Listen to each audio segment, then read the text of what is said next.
You didn't forgive because you were healed. You forgave because the pain was too heavy to keep holding, because silence felt safer than confrontation, because carrying anger felt like drowning with your eyes open. You told yourself you were being the bigger person, choosing peace, acting mature. But deep down you knew the truth. You forgave because staying angry meant staying awake to what was done to you. And here is the paradox you live in now. What once protected you is now quietly destroying you. Forgiveness became your survival instinct, and eventually it became your self-betrayal. No one warns you about this. Forgiveness is supposed to be an act of release, but when it's forced, rushed, or used as emotional anesthesia, it doesn't heal the wound, it seals it inside you. Psychology calls this emotional suppression, the act of pushing unacceptable feelings, anger, grief, resentment, out of conscious awareness. You label it as being mature, but suppressed emotion doesn't disappear. It migrates. It settles into your nervous system, into your muscles, into your sleep and relationships. Your brain learns that expressing anger is dangerous.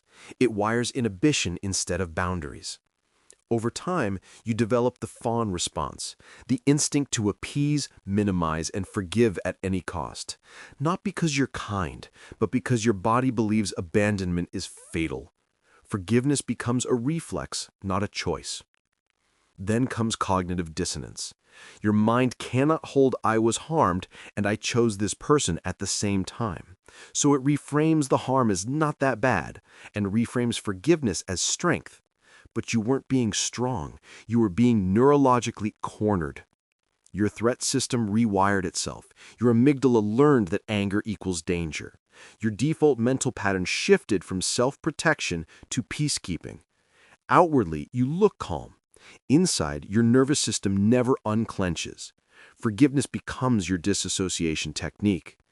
And here's the emotional cost. You don't just forgive the person who hurt you. You slowly forgive yourself out of your own story. Every time you say it's okay when it's not, you abandon your truth. Every time you rationalize harm to keep connection, you teach yourself to distrust your gut. Every time you choose peace over honesty, you trade authenticity for approval. You grieve losses no one sees. The version of you that would have spoken up, the voice you swallowed, the line you never drew.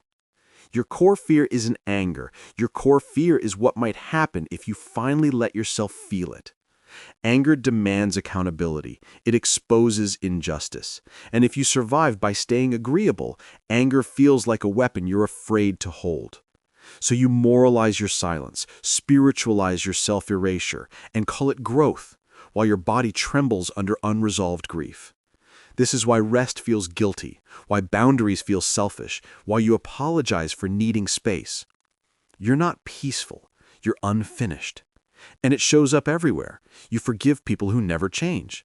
You say, "I'm fine," while your body keeps score in headaches and anxiety. You attract people who take and rarely give. You become the therapist friend. You overwork to avoid feeling. None of this is your personality.